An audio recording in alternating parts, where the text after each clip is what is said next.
Alright, hello everyone. So today we'll be talking about the Kurokumo clan captain Ishmael and the Wakashu Heathcliff. These two characters are very synergistic, and Ishmael itself will buff the entirety of the Kurokumo clan with additional bleed potency application and additional damage output. It's just insane.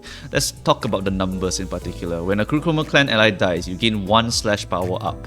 This can stack up to 3 times, because when you get to 3, you will get battle ready, but this buff will not go away. But what happens after you get 3 deaths is that you get again another slash power up here and 3 slash damage up for the duration of this encounter. Your bleed potency and count will also get +1, basically wound clear rate unupgraded. This is very powerful, but you're also getting this part over here on top of the wound clear rate, so battle ready is very worth it to get. And since they've given us a lot of ways to kill our own units with Fell Bullet and Tora Kalgea Ryoshu, these are going to be a lot more easier to get by just killing off our units willingly or letting them just go and run into enemy slashes and just die, right? We want to get these buffs onto our Ishmael and get rid of the ones that are not contributing enough, and Ishmael also allows them to still contribute with their lives by getting hit and using Dark Cloud to make all of their skills unbreakable, and also prevents them from getting staggered, which means that they will still be able to use their last breath to fire off their skill, and then after that they get staggered, and then hopefully they die afterwards, so that I can get my battle ready buff, right? The +1 bleed potency is just also beautiful. It makes them able to apply even more bleed. Remember that Cloud Cutter for Honglu is a reuse coin, and this +1 will trigger 4 times because she is going to apply potency per coin, and is very powerful. On Clash Loose, you still get final power +3, and then you need 4 Last Resonance to apply 1 cloud to all other Kurokumo allies, ideally, and then you need 3 Last Resonance to activate this part over here. Right, this part you do need to have 2 Kurokumo clan members at minimum so that you can get Dark Cloud Blade, which also gives you slash power up and another bleed on hit with slash skills. So you get +1 here, and then you also get more slash power over here, then you get more slash power over here, you get more potency and count over here. Like I don't know what else you want. This thing here gives all other Kurokumo clan allies additional +1 to their bleed effects, their bleed potency effects, by the way. It doesn't apply to you, but this is still really powerful when you consider that Heathcliff's guard skill is a reuse coin. Honglu, the skill 2, will still get the benefits from this +1 bleed effect. And yeah, Heathcliff can also get Dark Cloud Blade, by the way, so that means that his guard skill is going to reuse a bunch of times and get Dark Cloud Blade and also this Dark Cloud buff onto himself. It is extremely powerful. Right, so this buffs to all your allies. On top of that, we also have another buffing skill, the skill 2. I thought the damage up would be not so major, but instead it is very big. If there are 6+ Kurokumo clan units, you get 4 damage up to 5 allies instead. Unfortunately, it does not apply to yourself, but it still gives 4 damage up to your Heathcliff, who's going to use Rules of the Backstreets while your allies are getting hit and while your allies are dying. Like, that is going to actually increase Heathcliff's damage output by a crap ton. Like, yes, okay, when other characters die, then so be it. You will just drop to this one over here. In that case, just try to kill off the other weaker ones so that you can get the damage up onto your Heathcliff as much as possible. Right, this character, really powerful character, and you can also feed your Keiki Ryoshu, who will also enjoy all of the additional bleed potency that you're going to be giving her. Really very powerful stuff over here. On top of that, you also have fragility on this skill. If you have 6 Kurokumo clan members, amazing. You get regular slash fragility here, which also buffs Heathcliff again. Rules of the Backstreet is a slashing skill, and you also get slash power up here again. There is like 3 here, 1 here, another 1 over here, and then after that you get 1s over here, and then you get 2s over here. Your slash power up is going to be insane. If that was coin power, it would be ridiculous, but that is it's going to be final power. So all your slashing skills are going to get some insane clashing power and a little bit of a damage boost by +1s from all these slash power sources that you can get from so many places. This character can really feed slash power into herself very well. And then skill 1, don't need to explain really. The thing to talk about for all of her skills is also that she is like Ring Gisang. She loves debuffs, so Ring plus her will make a very good pairing, because they will be applying a bunch of debuffs and they will be enjoying debuffs. And Ring can also apply all of the debuffs. Apply Rupture, Tremor, whatever. Just apply it so that I can get my extra damage up. It is a beautiful synergy. And your Heathcliff can also run Holiday Heathcliff on the base ego in order to spread a bunch of random bullshit on the enemy, which I think is going to be quite funny also. Right? So random debuffs, whatever they are, even Curse is also going to be really, really good. So you can just apply whatever you want just to get the stacks. Take note that you will need 5 debuffs for this skill over here and 10 debuffs to get the maximum effect of your skill tree over here. And skill tree also has a 3-coiner, and it also has activate bleed on the target 3 times. Then reduce bleed count by 3 with no cap on the damage, meaning you can do 99 times 3 if you really wanted to. This is powerful. This is a great buff to the entire team. This is just a solid skill, and the evasion also gives 2 defense power up to other allies and also gives you protection, and is also an evasion, meaning that if you want to solo with her, you totally can, because her evasion skill lets her stall, she gets protection as well, and she can get all of these huge amounts of slash power-ups from all these different sources over here. But you do need to run her with a team, unfortunately, for quite a lot of them. So it's not super viable for the solos, but the skill 2 at least and the skill 3 can feed you quite a bit of slash power up. So you will lose all of this if you run her solo. But that is why you want to really run her with Kurokumo. She is meant to be run as a Kurokumo big buffer, and she is a big damage buffer with this skill 2 over here, and a good enabler with that passive over here. This passive is really very powerful for the entirety of the team. Alright, so with the Kurokumo Ishmael out of the way, let's finally talk about Heathcliff over here. Heathcliff is going to be very powerful also because of his passive over here, Dark Cloud Blade. He gets the same one over here. He can also get 3 slash damage up, which is also another reason why you want all of your allies to go and die. Like, just go and die so that I can get battle ready on all my characters here.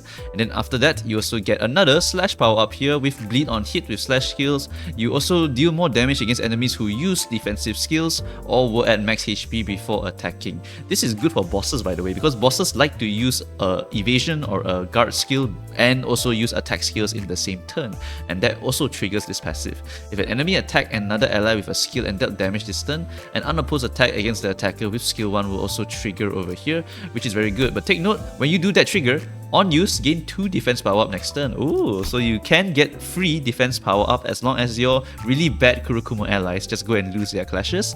And you also get to trigger a Rules of the Backstreet if ally HP is at less than 25% and they took an attack, or if they died. It is preferable for them to still stay alive and be at less than 25% HP, and then you can use Rules of the Backstreet a bunch of times. Take note, you can use this once per ally and up to 2 times per turn. So it's pretty ideal to have 2 little meat bags just get pounded and pounded and pounded. It's not really something to just artificially keep them alive. Like, let's say Gregor blood bag, you use your KK Gregor, you use your Lantern Gregor to just keep him alive above 25%, let him get hit every single time. That is not really recommended. Just because Battle Ready is such an insane debuff, you might as well let Gregor go in peace already. Don't keep him alive and let him suffer anymore, right? So this character gets all of these buffs over here, gets that free defense power up from the skill 1 automatically activating when an ally gets hit, and then after that he will want to unleash his Rules of the Backstreet. So what is the setup for Rules of the Backstreet? Because this attack is quite tricky to actually get good value out of, because if you look at his base, right, it's going to be rolling 9 most of the time, right? 9 is pretty bad. So how do I make sure that this skill actually wins the clash so that I don't have to make this an unbreakable coin, right? Because if you look at all of the stuff that I will get out of this skill, it will deal 100% more damage if I have 10 debuffs.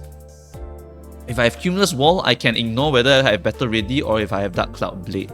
And this skill is a defense skill, which means that I will be hunting for defense power up constantly. So with defense power up is basically final power before defense skills. Since I will get the skill 1 pretty frequently, due to as long as one character lose clash can already, I will be able to hit them with Lenticular Rend and get 2 defense power up. That means I will have a +2 here almost all the time actually. So that means it will be 6 + 5, that's going to be 11. So that's not terrible, but still pretty bad. But where can I get the other 2 from? Well, you can get the other 2 from your Ishmael. Sorry, wrong Ishmael. You can get it from your Ishmael over here. Right, the defense skill gives another 2, so that makes it a 13. Then where do I get the other sources? It's because your skill 1 is automatically used most of the time because of your passive, letting you do it when one person is getting hit.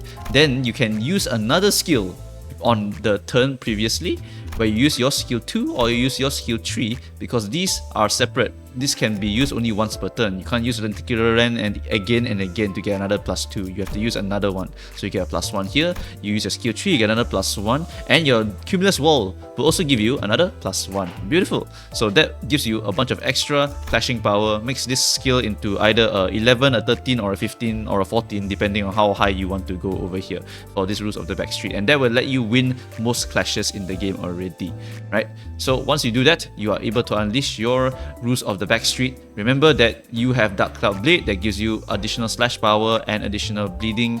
The bleeding is important here because of this, right? You have what? A +1 bleed potentially here.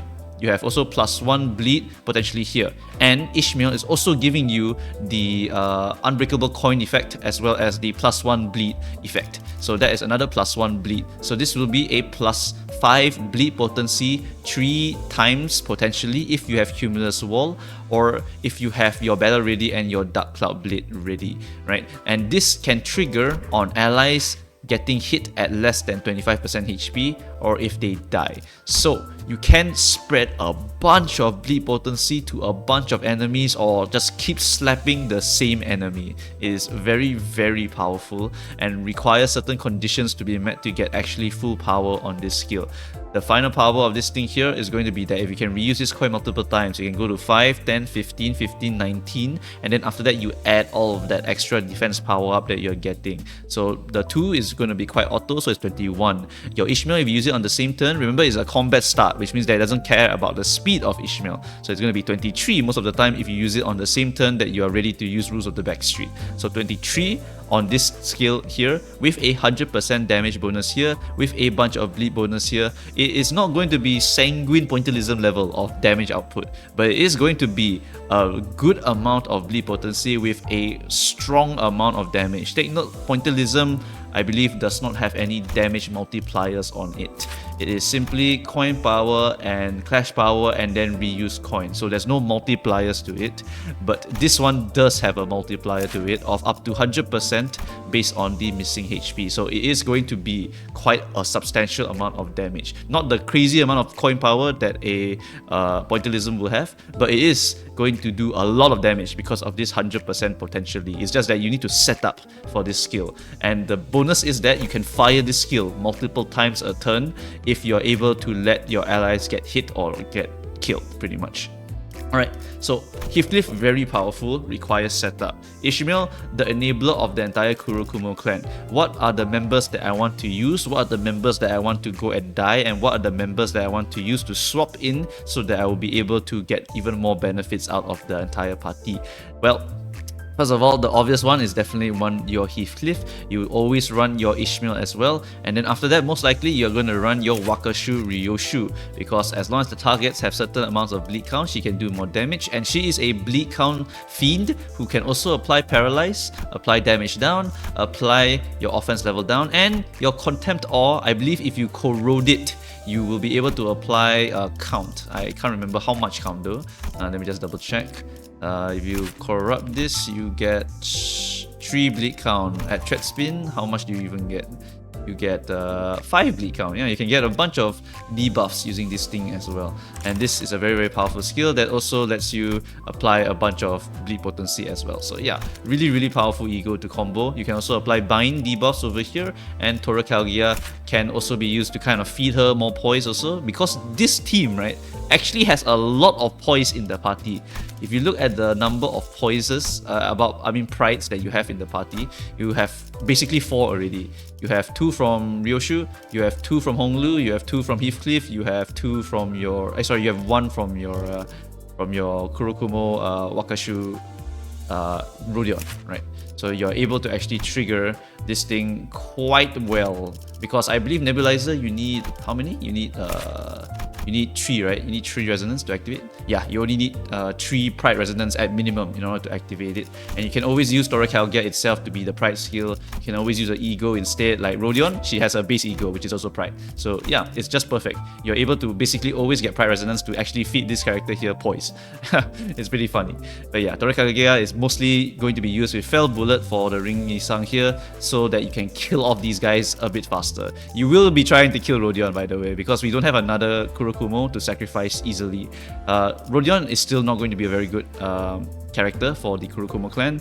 These two here are going to be quite solid still, but they are very bad at clashing, so we might as well remove them so we can get more insane people into the party. And the insane people that we will want to use for this team is definitely Ring Yisang as well as perhaps Dawn, because Dawn loves to drink the blood, and you can always swap the last slot here with anyone else you want, whether it be Ring Otis or the Blood Fiend Otis or whoever really you want to go and run. You can even put in your Gaze Faust if you want, because Gaze is still 3 debuffs, and that's always going to be very, very good for the party. So really just mix and match and find your favorite team comps. There's no particularly like best team comp except for this guy. This guy is a must because the ring characters are really, really very good no matter what the situation is, because you need a lot of debuffs. Preferably pick characters who can apply a crap ton of debuffs. I don't think Dawn can apply a bunch of debuffs. She's just going to be helping by activating the bleed and just drinking all the blood to do a crazy amount of Unga Bunga shenanigans over here.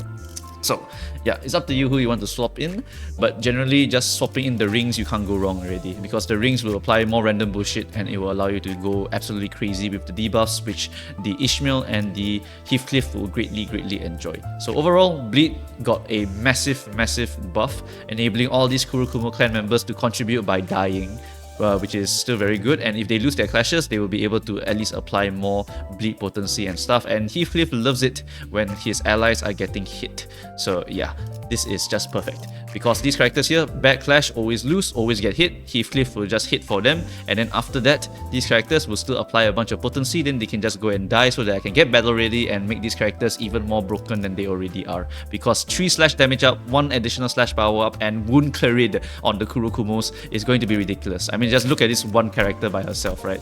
2 bleed, 3 bleed count, oh my goodness, dude. Imagine wound cleared on this thing over here. It is going to be crazy. This thing's going to be crazy. Ishmael's going to be crazy. Like, yeah, everyone's going to be crazy with that wound clear buff on all of these characters. Unfortunately, I think Ryoshu can't get it because they didn't give her the battle ready passive. I really wish they could just give it to her.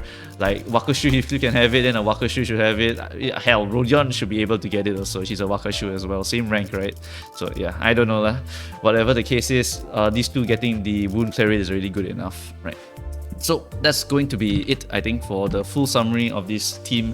It's not going to be super duper speedrun strong or anything like that. It is going to be very fun, which is the main thing here. This team focuses on killing off its members. After that, you get power-ups for the 2 main characters here, the clan Wakashu Heath and the clan Captain Ishmael. And after that, you just keep your Ryoshu around so that you can keep using the passive that lets you give blades to your Kurokumo clan members for 1 slash power and 1 extra bleed potency. And then after that, Ring Yisang can come in and he will be like, yay, let's paint the whole place with different dots. And then the other Blood Fiends can come in to drink up even more. You can add in even more debuffers. Add in your Otis, add in your Grippy. That's also another debuff comp that you can go and use. Right, so that's the summary of everything here. If I missed anything, feel free to let me know. But that's pretty much it. The last advice here is definitely don't pull for her, because it is a solo banner and you are able to dispense her starting from the 13th. So I mean, just wait a little bit longer. Don't have to rush to get her, right?